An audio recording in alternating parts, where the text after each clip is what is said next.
this night, on the night, the 17th night of Ramadan, and the day of the 17th of the month of Ramadan, Rasulullah sallallahu alaihi wasallam, on this night they reached the area of Badr. Sayyidina Ruqayyah radiallahu ta'ala, and when they reached the area of Badr, he said, Ya Rasulullah, where do we set up camp, Ya Rasulullah? And where do we put up the flag, Ya Rasulullah? So the Prophet sallallahu alaihi wasallam says that we should set up camp close to the enemies. And we should put the flag close to the enemy, so that they can see that we are here and we are ready for the sake of Allah subhanahu wa ta'ala. Sayyidina Sa'ad radiallahu ta'ala, and he then said, Ya Rasulullah, if that is the case, then we will then make an arish for you, Ya Rasulullah. And for those that visit the area of Badr, there's a masjid over there that's called Masjid Arish. It was named after Arish. Arish is a tent or a campsite or a deck, or rather than a tent. And hence there's a masjid now currently there. And they said to you, Rasulullah, that we will make you a tent, and all of us will be around this tent. If we succeed, Ya Rasulullah, we are with you, Ya Rasulullah. And if we do not succeed, Ya Rasulullah, we are still with you, Ya Rasulullah. The Prophet sallallahu alaihi wasallam, he then spent that night inside that tent, and he prayed all night of us. And he prayed the dua, Ya Hayyu Ya Qayyum, Ya Hayyu Ya Qayyum, Ya Hayyu, all night. The Prophet sallallahu alaihi wasallam then came out and woke up the Sahaba to perform the Fajr prayer. They then performed the Fajr prayer together. After the Fajr prayer was then prayed, the Prophet ﷺ gave them the strategy of the battle. Who will go first, who will go second, and which line will go first, and so on. At the time of Ishraq, Rasulullah ﷺ then gathered the Sahaba, all of the Sahaba, 313. And amongst them were youth, of the age of the youngest being 14. And the Prophet ﷺ made their sufuf, made their stops. La ilaha illallah. And when they made their softs, the Prophet ﷺ instructed certain individuals to go first and certain individuals to go second, and so on and so forth. But Sayyidina Bakr was left behind at the tent of Rasulullah ﷺ as the guard for Rasulullah ﷺ's tent. Sayyidina Ali radiallahu ta'ala, and he says that and the battle, the first day of the battle finished at the time of Zawal, at the time of Dhuhr. So Sayyidina Ali radiallahu ta'ala says, we went into battlefield and we fought against the mushrikeen. And I went the first time and I came back just to check up on Rasulullah. When I came back to check up on Rasulullah, I found him in the tent in sajda, reciting continuously, Ya Hayyu Ya Qayyum, Ya Hayyu Ya Qayyum, Ya Hayyu. I went back a second time. I fought the enemy. I then thought of Rasulullah. I came back, sallallahu alaihi wasallam. I came back to check up on Rasulullah. I found him again in prostration. Ya Hayyu Ya Qayyum, Ya Hayyu Ya Qayyum. Sayyidina Ali radiallahu ta'ala, and he says, I went a third time. I fought in the battle. We killed some of the enemies. I had a thought of Rasulullah sallallahu alaihi wasallam. I came back and I found that the Prophet sallallahu alaihi wasallam was still in sajda, reciting Ya Hayyu Ya Qayyum, Ya Hayyu Ya Qayyum. La ilaha illallah. Until the time of Zawal ended, and the Prophet ﷺ came out of the tent. And the Prophet ﷺ recited, Allahu Akbar, Allahu Akbar, Allahu Akbar. And the Sahaba were amazed, you're still fighting, what's happening? The Prophet ﷺ said, did you not see the dust of Jibreel? He just arrived with his right to partake in the Battle of Badr. With him is Mikael, the Prophet said.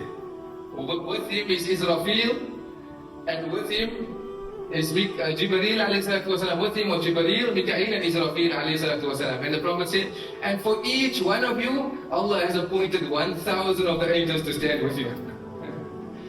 La ilaha illallah. Then they went into battle, and the Prophet joined them, sallallahu alaihi wasallam.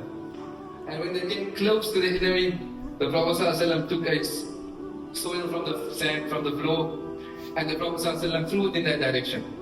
And the Prophet ﷺ recited, Shahatil wujuh, may you become confused, or your faces become confused, or blinded rather.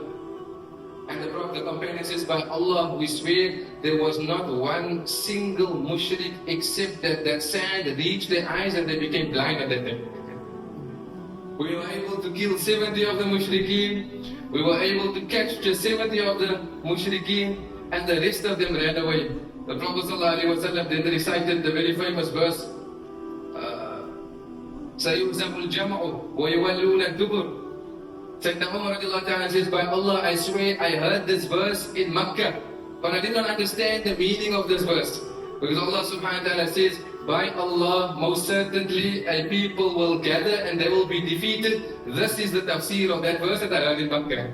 And today we understand what Allah says, سَيُهْزَمُ الْجَمْعُ وَيُوَلُّونَ الدُّبُرُ. We ask Allah bless us on this night, Ameen. But there's a second part to it, and there's much we can talk about. But if you just allow me just another extra part, close to the end, or at least the end of this battle. The Prophet ﷺ left a daughter that was very ill in Medina. Her name was Sayyidina Ruqayyah radiallahu ta'ala. She was very sick. Some of the narrators have to say she had measles. That time was possibly, definitely, there wasn't maybe a cure for it.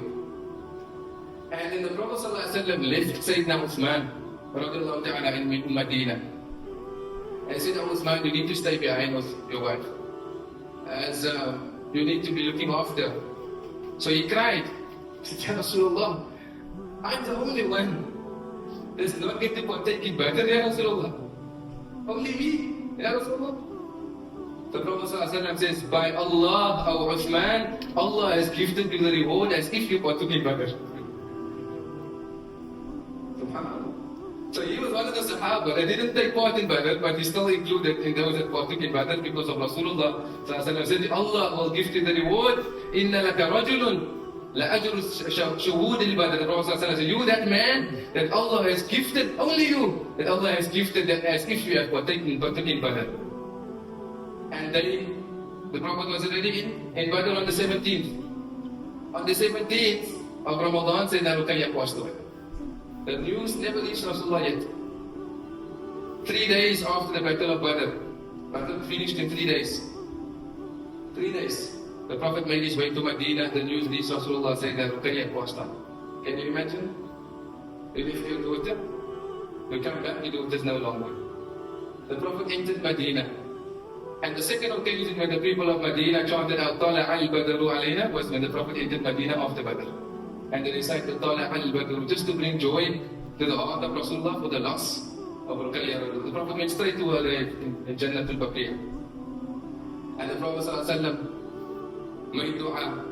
And the Prophet ﷺ wiped his hands over her qabr. And as he wiped his hands over her qabr, he then made his dua, he exited. And he found another lady standing at the door of Baqiyah. Because there was a young boy, he was 18 years old. His name was Ubaydah bin Haritha radiallahu ta'ala. He partook in Badr. On the way back home, he died because of the amount of wounds that he had. On the way home, he died and the Prophet buried him. So his mother was waiting at the door of Baqiyah. He said, Ya Rasulullah, I don't see my son. And you know, Ya Rasulullah, that I only had one son. And he's the most beloved son to me. I had no other children besides him. Ya Rasulullah, Allah. She says, Ya Rasulullah, in kana fil jannah asbur, wa in ghayra dhalik latarayanna ma asna. He said, Ya Rasulullah, if my son is in Jannah, I will be patient. But if my son is not in Jannah, then I will perform, Ya Rasulullah, in front of you. So the Prophet ﷺ says, Ya Ummi Haritha, laysat al-Jannah wahida. Innaha jinan kathir. He says, don't, O Haritha, think that Allah only created one Jannah, but rather Allah made many Jannahs. As for your son, فَإِنَّ إِبْنَكَ أَصَابَ الْفِرْدَوْسِ الْأَعْلَى. As for your son, O Haritha, Allah has gifted your son أَعْلَى الْفِرْدَوْسِ, the highest abode in Jannah. May Allah subhanahu wa ta'ala gather us with him, Ameen. May Allah subhanahu wa ta'ala grant that we appreciate their sacrifices. Their sacrifices is the reason why we are seated here today. Their sacrifices is the reason why we recite the kalimat La ilaha illallah Muhammad Rasulullah. Their sacrifices of their children, of their wives, of their mothers, of their fathers, of their daughters, that they sacrifice for Allah subhanahu wa ta'ala is the reason that we are performing Taraweeh Salah all the way in the tip of Cape Town. because of holding up the kalimat La ilaha illallah Muhammadur Rasulullah sallallahu alaihi wasallam. Ask Allah that Allah bless us on this night. Ameen. As Allah gifted them victory, may Allah grant victory to the Ummah of Muhammad sallallahu alaihi wasallam. As Allah gifted them victory over the enemy and they were very little. Allah reminds us in the Quran, كم من فئة قليلة غلبت فئة كثيرة بإذن الله.